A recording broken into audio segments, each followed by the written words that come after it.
संघ के कार्य के 100 वर्ष पूरे करने वाले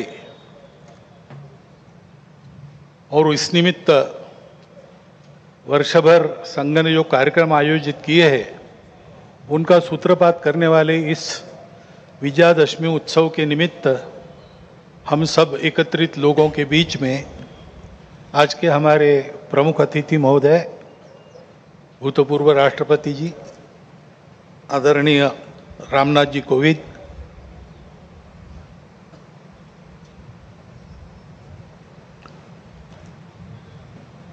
विदर्भ प्रांत के माननीय संघ चालक जी, माननीय सहसंघ चालक जी, नागपुर महानगर के संघ चालक जी, उपस्थित अन्य अधिकारी वर्ग,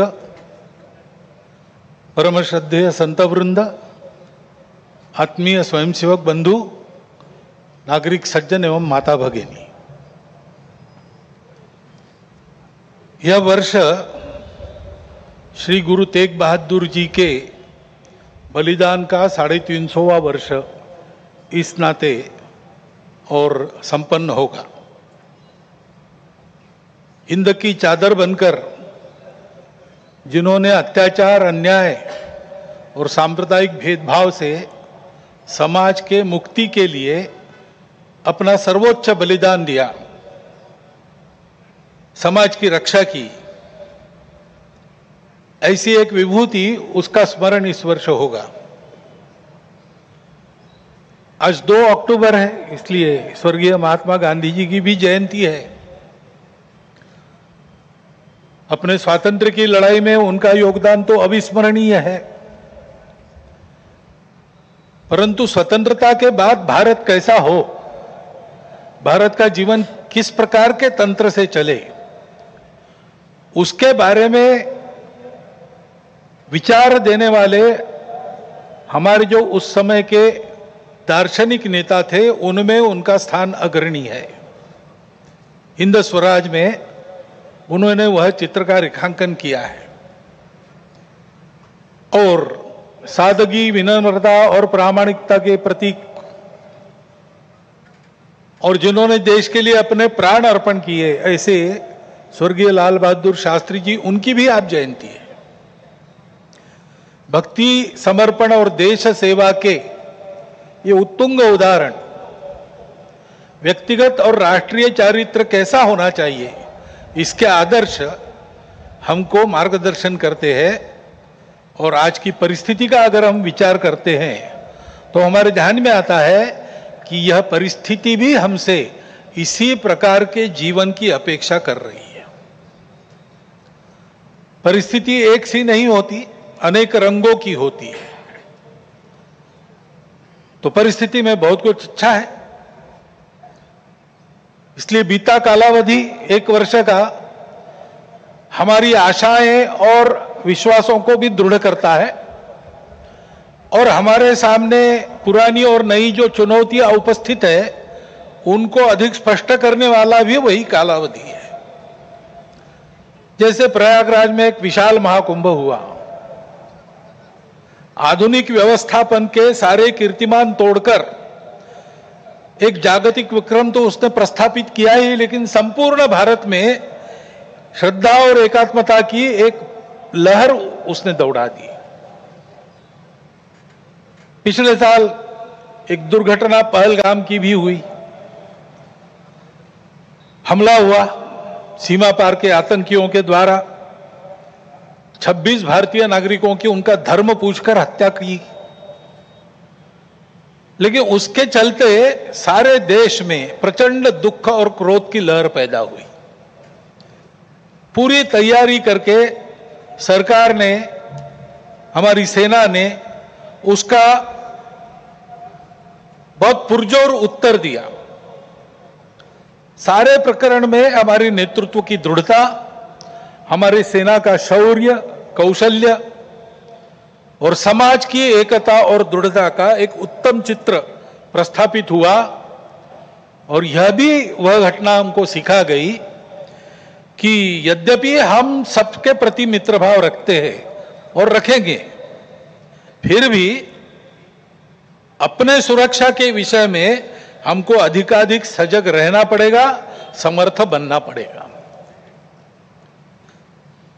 क्योंकि इस घटना के बाद दुनिया में विभिन्न देशों ने अपनी अपनी जो भूमिका ली, उसमें हमारी ये भी ध्यान में आया कि हमारे मित्र कौन कौन है और कहां तक है। देश के अंदर भी अशांति फैलाने वाले असंवैधानिक उग्रवादी या संविधान विरोधी कहिए उग्रवादी नक्सली आंदोलन पर शासन और प्रशासन की दृढ़ कार्रवाई भी हुई, और उनके अनुभव से उनके विचारधारा का खोखलापन और उनकी क्रूरता का अनुभव होने के कारण समाज भी उनसे मोहभंग होकर विमुख हो गया। लेकिन उनका नियंत्रण तो हो जाएगा, परंतु अब ये उस क्षेत्र में एक बड़ी जो बाधा थी वो दूर होने के बाद उस क्षेत्र में न्याय की स्थापना हो, विकास वहां तक पहुंचे, सद्भावना, संवेदना और सामरस्य वहां स्थापित हो, इसके लिए समाज की भी और शासन प्रशासन की भी योजनाएं चलनी पड़ेगी, क्योंकि इनका अभाव ही ऐसे उग्रवादी ताकतों के पनपने का कारण बनता है।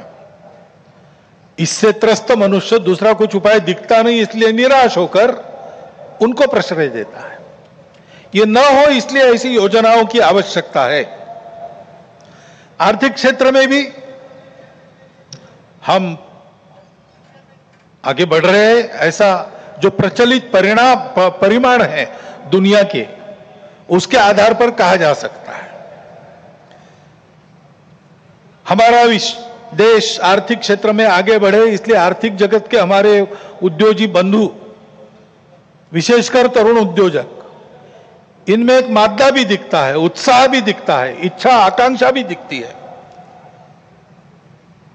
परंतु ये जो प्रचलित अर्थ प्रणाली है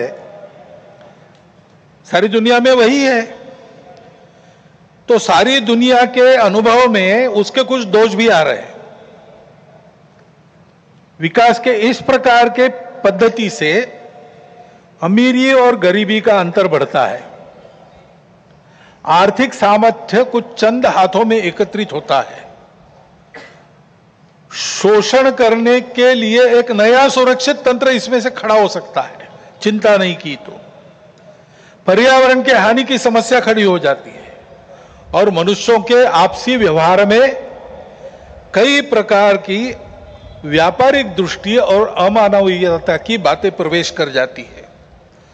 इन दोषों की बाधा हमें नहीं होनी चाहिए, इसलिए भी कि अभी हाल में अमेरिका ने जो नई टैरिफ नीति अपनाई, उनके अपने हित के लिए अपनाई होगी, लेकिन उसकी मार तो सभी पर पड़ रही है। इसलिए ये सारा परिदृश्य अथवा ये सारी प्रचलित पद्धति उस पर हम निर्भर हो जाए ऐसी नहीं है। विश्व का जीवन परस्पर निर्भरता से ही चलता है। राष्ट्रों में आपस में सब प्रकार के संबंध होने पड़ते हैं। अकेला राष्ट्र अलगाव में, आइसोलेशन में जी नहीं सकता। परंतु ये निर्भरता मजबूरी में ना बदल जाए, क्योंकि वो कब बदलेगी, कैसे बदलेगी, उसका कोई पता नहीं।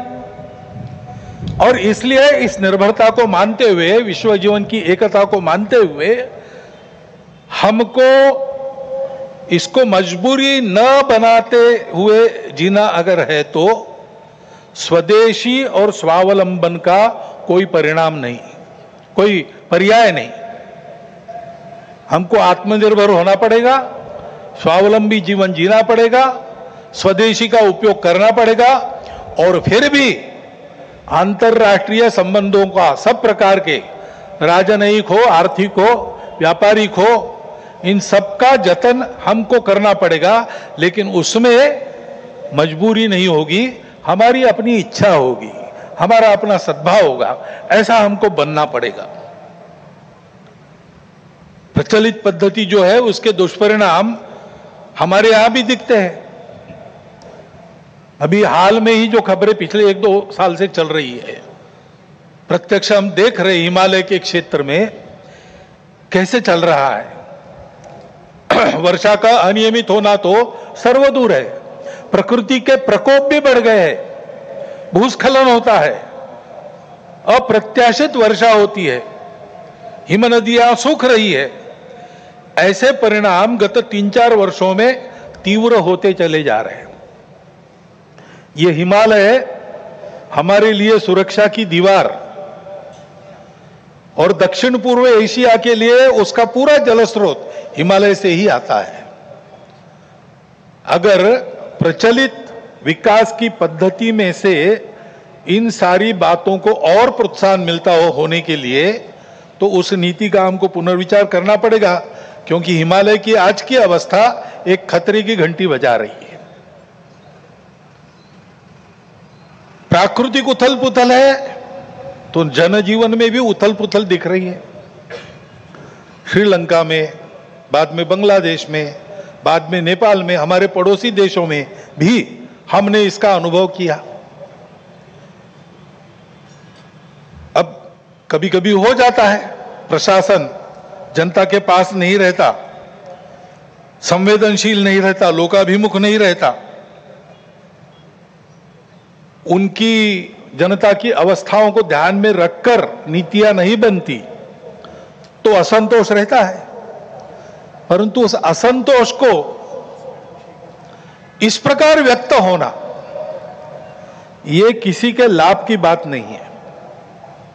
अभी प्रमुख अतिथि महोदय ने कहा, 25 नवंबर के भाषण की याद की, उसमें इस प्रकार के जो आंदोलन है जिसमें इतनी सारी हिंसा और विनाश होता है, डॉक्टर अंबेडकर साहब ने उसको ग्रामर ऑफ अनार्की कहा है। प्रजातांत्रिक मार्गों से भी परिवर्तन आता है, ऐसे हिंसक मार्गों से परिवर्तन नहीं आता है। एक उथल पुथल हो जाती है लेकिन स्थिति यथावत रहती है। पूरे दुनिया का अभी तक का इतिहास देख लीजिए, जब से ये उथल पुथल वाली तथाकथित रिवॉल्यूशंस, क्रांतियां आई, किसी क्रांति ने अपने उद्दिष्ट को प्राप्त नहीं किया। राजा के खिलाफ फ्रांस की राज्य क्रांति हुई, उसका परिणाम क्या हुआ? नेपोलियन बादशाह बन गया, वही राजतंत्र कायम रहा। इतनी सारी तथाकथित साम्यवादी क्रांतियां हुई, सब साम्यवादी देश आज पूंजीवादी तंत्र पर चल रहे हैं, जिसके खिलाफ क्रांति हुई थी। ऐसे हिंसक परिवर्तनों से उद्देश्य नहीं प्राप्त होता है, उल्टा इस अराजकता की स्थिति में देश के बाहर की स्वार्थी ताकतों को अपने खेल खेलने का मौका मिलता है। और इसलिए हमारे पड़ोसी देशों में जो उथल पुथल हो रही, ये हमारे ही देश है, वे हमसे दूर नहीं है।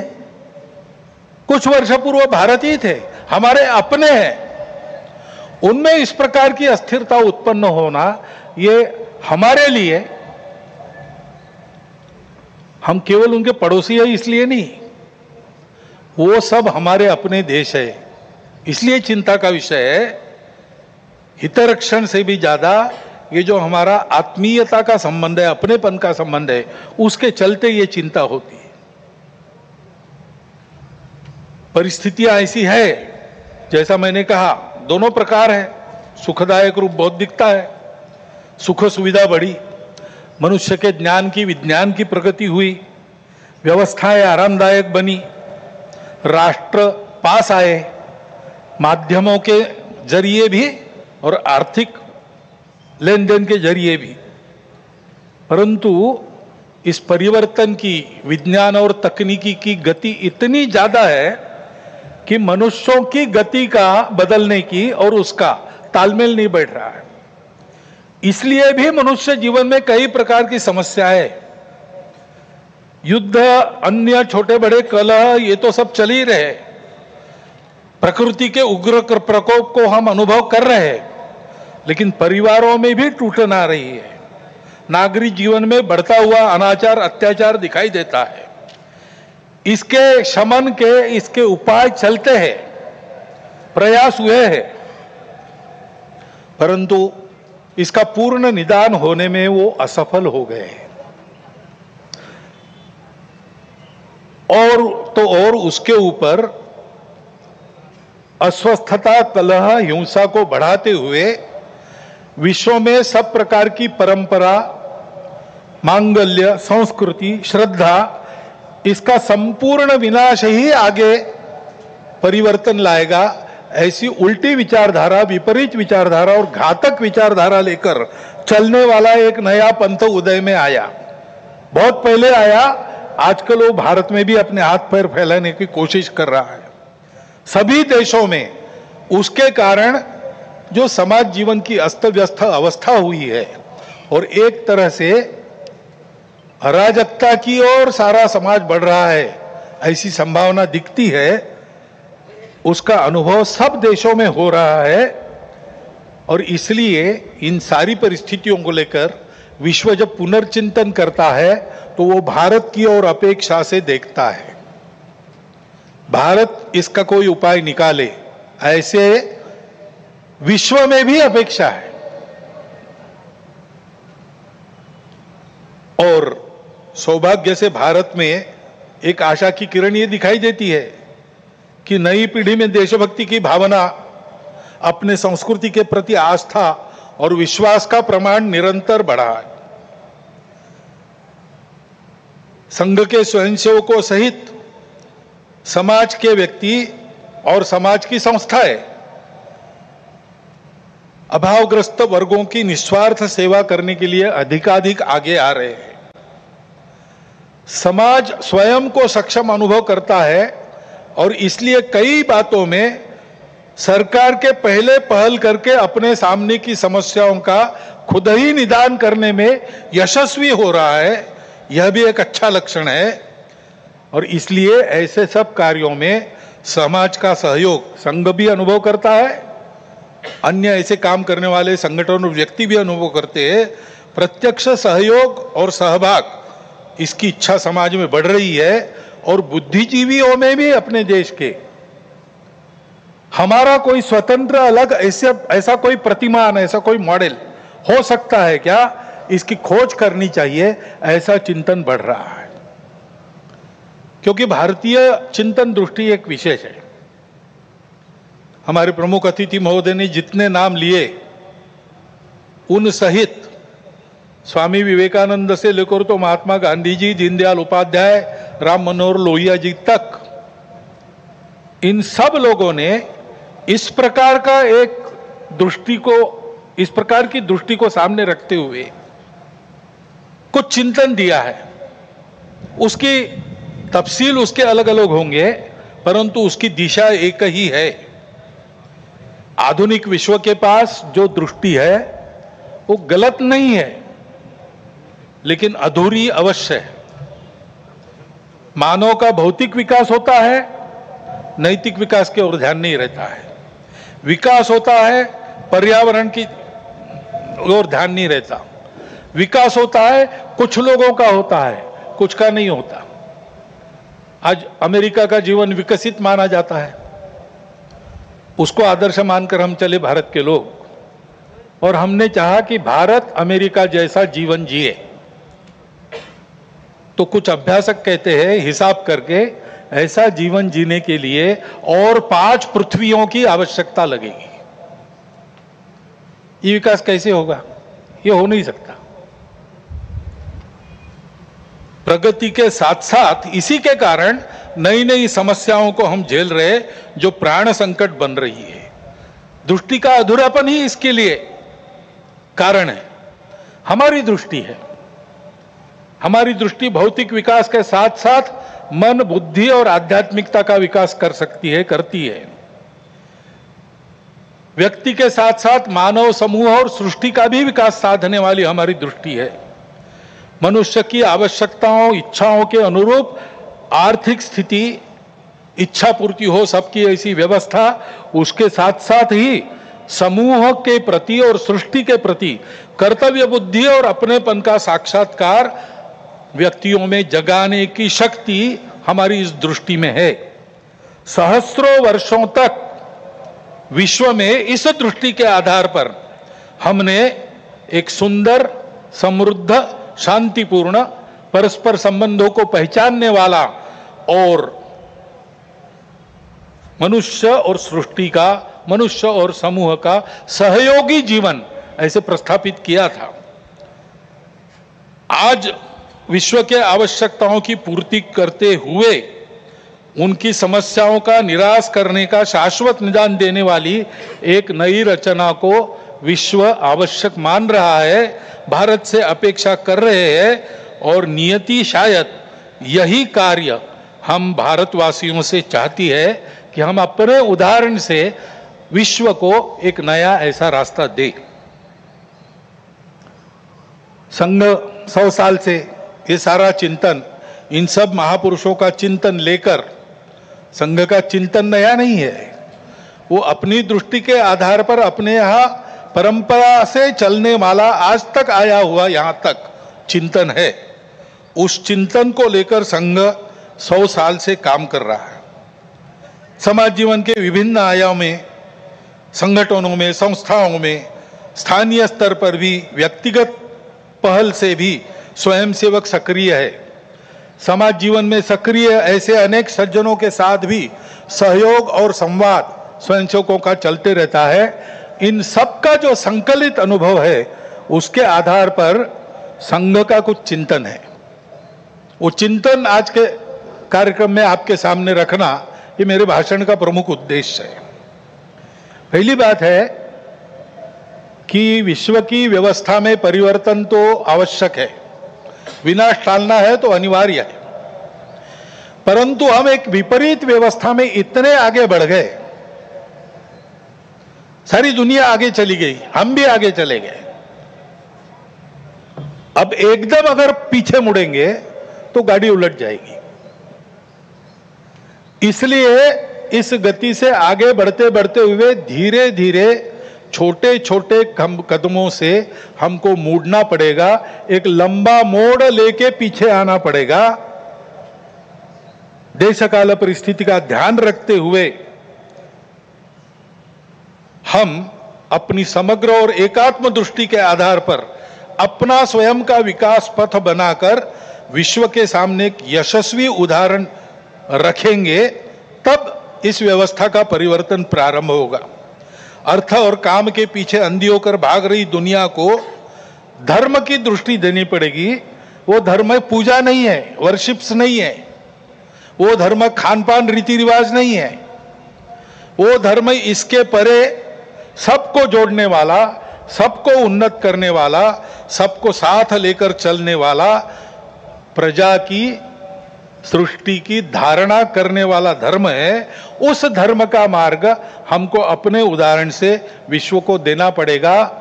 भारतवर्ष को ऐसा होना ही पड़ेगा, ऐसे संघ मानता है 100 साल के अनुभव के बाद। अब संपूर्ण देश को ऐसा खड़ा करना है, लेकिन व्यवस्था है उसको नहीं बना सकती। व्यवस्था बनाने वाला मनुष्य होता है, समाज होता है, वो जैसा है वैसी व्यवस्था बनाएगा। कहते हैं प्रजातंत्र में अंग्रेजी में एक वाक्य, people get the government they deserve. तो ये नहीं है कि सारा कुछ जिम्मा उन पर है, उनकी समीक्षा करके स्तुतियां, उनकी निंदा हम करते रहे, ऐसा नहीं होता है। जैसा समाज है वैसी व्यवस्थाएं चलेगी, और इसलिए समाज के आचरण में परिवर्तन आना चाहिए, तब व्यवस्था में परिवर्तन आता। वैसे भी कोई स्थापित व्यवस्था अपने को स्वयं को बदलने की इच्छुक नहीं रहती, और अपने को स्वयं को बदलने का उसका सामर्थ्य भी नहीं रहता, क्योंकि वो स्वयं को नहीं बनाती, समाज उनको बनाता है। ये सामर्थ्य समाज के पास रहता है। समाज को अपने आप को नए आचरण में ढाल कर खड़ा होना पड़ता है। ये व्यवस्था परिवर्तन की पूर्व शर्त है, और समाज के आचरण के परिवर्तन जो आता है वो भाषणों और पुस्तकों से नहीं आता। प्रबोधन तो करना ही पड़ता है, लेकिन प्रबोधन करने वालों को स्वयं जो परिवर्तन चाहते उसका उदाहरण बनना पड़ता।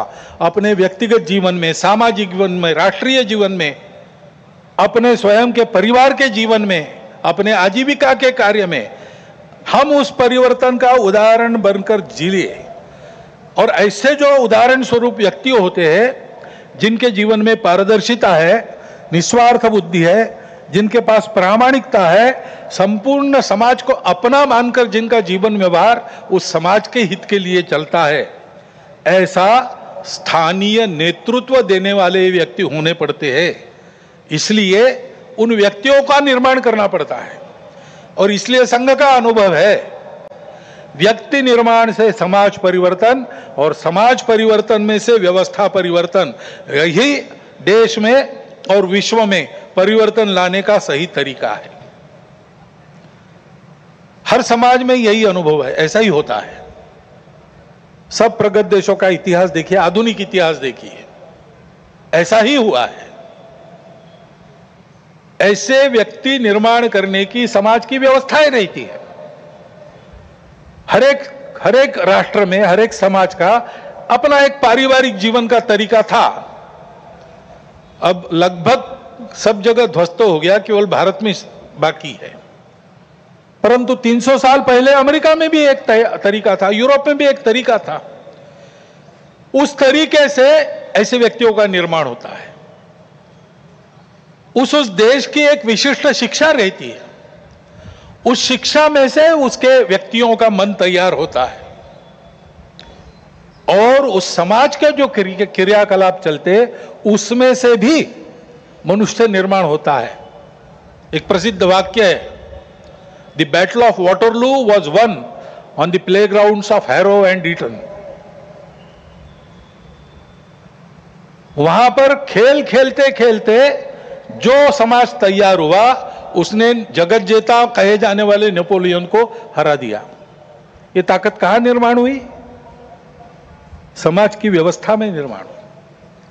हमारे यहां भी ये था, परंतु 1000 वर्षों के आक्रमण में वो सब अस्त व्यस्त हो गया। और बिना इसके काम नहीं होता, क्योंकि मन बुद्धि से ये सारा विचार मानने के बाद भी रोज के आचरण की आदत बदलनी पड़ती है। आदत बदले बिना परिवर्तन नहीं आता, केवल बातों से नहीं आता, केवल सोचने से या सपने देखने से नहीं आता।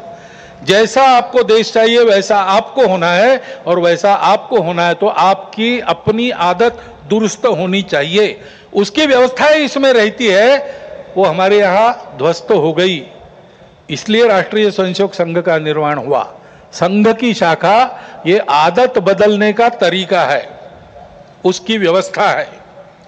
100 वर्षों में इसीलिए सब प्रकार की परिस्थिति आई। संघ को लालच भी दिखा दी, संघ को राजनीति में आने का आमंत्रण भी मिला, लेकिन संघ ने वो सब नहीं किया। संघ केवल एक ही कार्य में लगा रहा। संघ के स्वयंसेवकों ने हर परिस्थिति में शाखा को नित्य चलाया है। स्वयं सेवक आग्रह पूर्वक शाखा में नित्य जाते, 50 साल से आ रहे फिर भी जाते, क्योंकि आदत की बात है। आदत छूटनी नहीं चाहिए, आदत बननी भी चाहिए और छूटनी भी नहीं चाहिए। शाखा के कार्यक्रमों को मन लगाकर करते हुए व्यक्तिगत सद्गुणों की और सामूहिकता की साधना करना और समाज में क्रियाकलापों में सहभागी होते हुए समाज के सद्गुणों का, सामूहिकता का वातावरण निर्माण करना, इसलिए संघ की शाखा है। उसके कार्यक्रमों में से नित्य और मन लगाकर करने से स्वयं सेवकों में व्यक्तित्व का, कर्तृत्व का, नेतृत्व का, समझदारी का, वैचारिक और व्यावहारिक और भक्ति का, राष्ट्र के प्रति, संघ के प्रति भक्ति का निर्माण होता है। दूसरी बात, किसी भी देश को ऐसा होना है तो समाज में एकता चाहिए। वाक्य बताया, united we stand, divided we fall. Abraham Lincoln का भी एक वाक्य है, a divided house can not stand. हमारा देश तो विविधताओं का देश है, पंथ, संप्रदाय, भाषाएं, भौगोलिक विविधता, रहन सहन, खान पान, जाति, उपजाति पहले से है। और बीच के काल में आक्रमण हुए, विदेशी भारत में आ गए, विभिन्न कारणों से यहां के लोगों ने भी उनकी विचारधाराओं का, उनके पंथ संप्रदायों का स्वीकार किया। वो विदेशी चले गए, लेकिन अभी भी उनका स्वीकार करके रहने वाले हमारे अपने बंधु देश में है। सौभाग्य से भारत की परंपरा है, वो सब प्रकार की विविधताओं का स्वागत और सम्मान और स्वीकार करती है। यह हमारी परंपरा है। और इसलिए यद्यपि बाहर से विचारधारा आई होगी, हम उनको पराया नहीं मानते, अलगाव से नहीं देखते। हम सबकी विशिष्टताओं को, दुनिया में सभी विशिष्टताओं को मानते हैं, उनको स्वीकार करते हैं, उनको भी हमारी अपनी विशिष्टता है उसके दर्जे का ही मानते हैं, सम्मान देते हैं। वो विशिष्टताएं भेद का कारण नहीं बनती, इसको हम देखना चाहिए। आज अपने देश में इन विविधताओं को भेदों में उभारने की कोशिश चल रही है। ये विविधताएं भेद का कारण नहीं बननी चाहिए।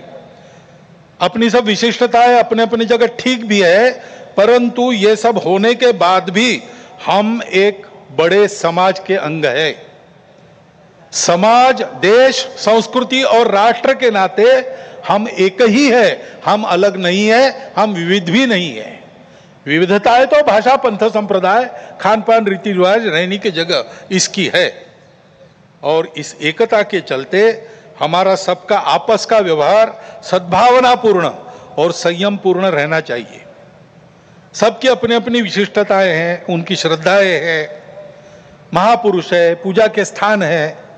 मन वचन कर्म से आपस में इनकी अवमानना नहीं होनी चाहिए, इसकी चिंता सबने करनी चाहिए। किसी एक ने करने का यह काम नहीं है, उसके प्रबोधन की भी आवश्यकता है।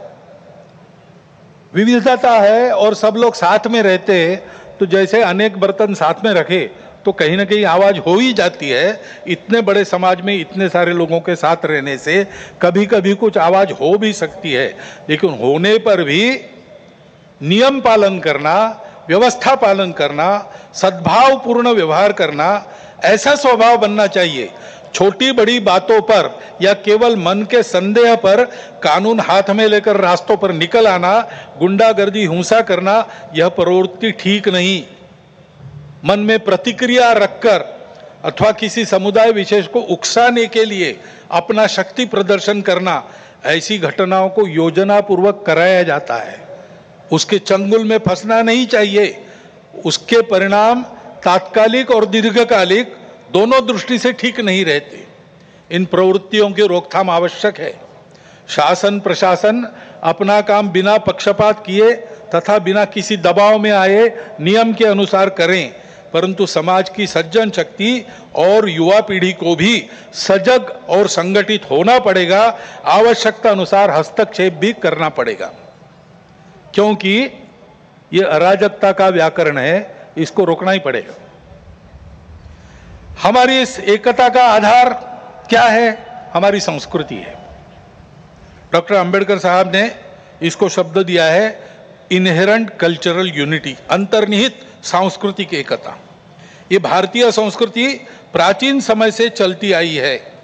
भारत की विशेषता है, वो सर्वसमावेशक है, सबका सम्मान और स्वीकार करने की सीख देती है, क्योंकि भारत के आध्यात्मिक सत्य पर, उस सत्य पर आधारित धर्म पर, यानी सत्य, करुणा, शुचिता और तप के सदाचार पर वह धर्म आधारित है। उसी पर यह संस्कृति भी बनी है।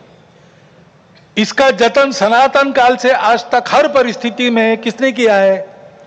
तो निश्चित रूप से इस देश के पुत्र रूप हिंदू समाज में ने किया है, और इसलिए कभी कभी उसको हिंदू संस्कृति भी कहते हैं। ऋषि ने अपने तपोबल से इसका निर्माण किया है, क्योंकि भारत में उनको इसका विकास करने के लिए आवश्यक समृद्ध और सुरक्षित प्रकृति मिली, परिवेश मिला, और पीढ़ी दर पीढ़ी इसको सरसाने के लिए, आगे पहुंचाने के लिए, इसकी सुरक्षा के लिए पूर्वजों ने परिश्रम किया है, त्याग किया है, बलिदान दिए। उस हमारी संस्कृति का आचरण, उसके आदर्श बने हमारे पूर्वजों का मन में गौरव और कृति में विवेकपूर्ण अनुसरण तथा यह सब जिसके कारण संभव हुआ, उस हमारे पवित्र मातृभूमि की भक्ति, यह मिलकर हमारी राष्ट्रीयता है। विविधताओं के संपूर्ण स्वीकार और सम्मान के साथ हम सबको एक माल में मिलाने वाली यह भारतीय संस्कृति, यह राष्ट्रीयता है।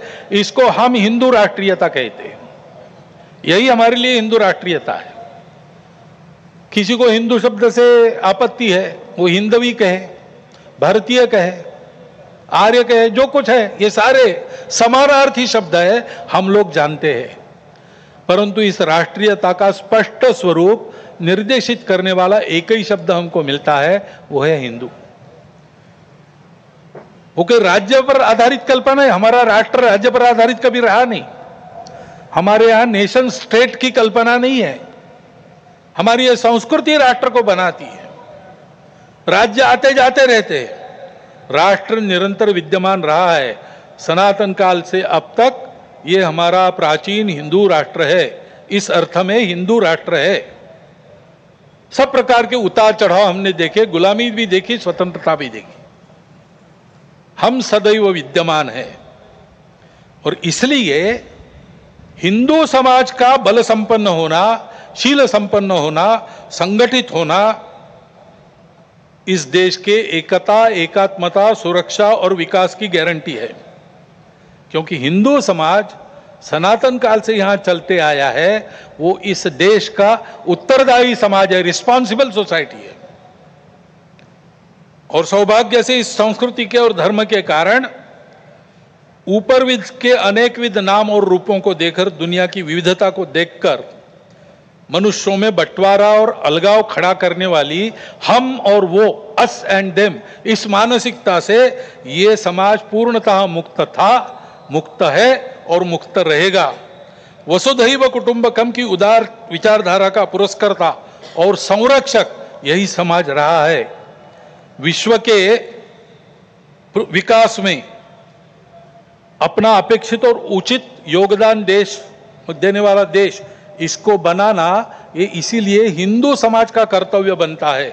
उसकी संगठित कार्य शक्ति के द्वारा विश्व को नई राह दे सकने वाले धर्म का संरक्षण करते हुए भारत को वैभव संपन्न बनाने का काम संकल्प लेकर 100 साल से कर रहा है संपूर्ण हिंदू समाज को संगठित करने का कार्य। क्योंकि समाज एक बार संगठित हो जाए तो ये सारे काम दूसरे किसी को नहीं करने पड़ते। नेताओं को, पार्टियों को, सरकारों को नहीं करने पड़ते। अवतारों को भी आने की जरूरत नहीं होती। समाज अपने सारे काम अपने बल पर कर लेता है। और इसलिए ऐसा समाज बनाने के लिए व्यक्तिगत और राष्ट्रीय चारित्र का निर्माण होना चाहिए, उनकी सुदृढ़ता बनी रहनी चाहिए। संघ की शाखा में अपने राष्ट्र स्वरूप की यह स्पष्ट कल्पना और गौरव प्राप्त होता है। और जो मैंने 5 बातें कही, कर्तृत्व, नेतृत्व, व्यक्तित्व, समझदारी और भक्ति, वो भी शाखा के इन संस्कारों से प्राप्त होती है। इसलिए शताब्दी वर्ष में हम जो कर रहे हैं, क्या सोचकर कर रहे हैं? एक तो ये सारा उत्पन्न करने वाला संघ की शाखा का काम, वो भौगोलिक दृष्टि से, समाज के विभिन्न स्तरों की दृष्टि से सर्वव्यापी होना चाहिए। और सामाजिक आचरण में सहज परिवर्तन लाने वाला पंच परिवर्तन कार्यक्रम हमारा है। उसका कुछ वर्णन तो प्रमुख अतिथि जी ने भी किया है, मुझे आज करने की आवश्यकता नहीं है, क्योंकि इन 5 विषयों का पूरा विवरण गत 2-3 वर्षों में हम सतत कर रहे हैं। सबको पता है ये पंच परिवर्तन क्या है। सामाजिक समरसता, कुटुंब प्रबोधन, पर्यावरण संरक्षण, स्वबोध तथा स्वदेशी व नियम कानून, नागरिक अनुशासन और संविधान का पालन, इन 5 विषयों में स्वयं के आचरण से उनके उदाहरणों का, स्वयंसेवकों के उदाहरणों का अनुकरण समाज में हो, ऐसी अपेक्षा रख के कार्यक्रम चलेगा। इसमें जो करना है कृतियां वो बहुत सरल है, सहज है, सब कर सकते हैं। और ये करने वाले केवल हम नहीं हैं, पहले से भी इस प्रकार के कार्यक्रम करने वाले अनेक व्यक्ति और अनेक संगठन समाज में है। उन सब के साथ हमारा सहयोग, समन्वय कुछ शुरू हो गया है, कुछ साधा जाएगा, सबको सहयोग रहेगा, सबके साथ समन्वय रहेगा। इसके आधार पर जो परिवर्तन आएगा समाज में, उससे भारतवर्ष खड़ा होगा। भारत का यही भूमिका भारत की रही है विश्व के इतिहास में, समय समय